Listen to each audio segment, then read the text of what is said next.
Show you guys a video product review on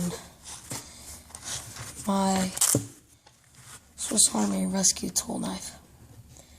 On my Swiss Army Rescue Tool Knife, it comes with a really nice case to put on there and a little belt strap. It has a saw right here on the main blade. Pops out like that. And then there's a second saw. It's a little bit curved. And it pops out really hard. It doesn't move around a lot. There's one more.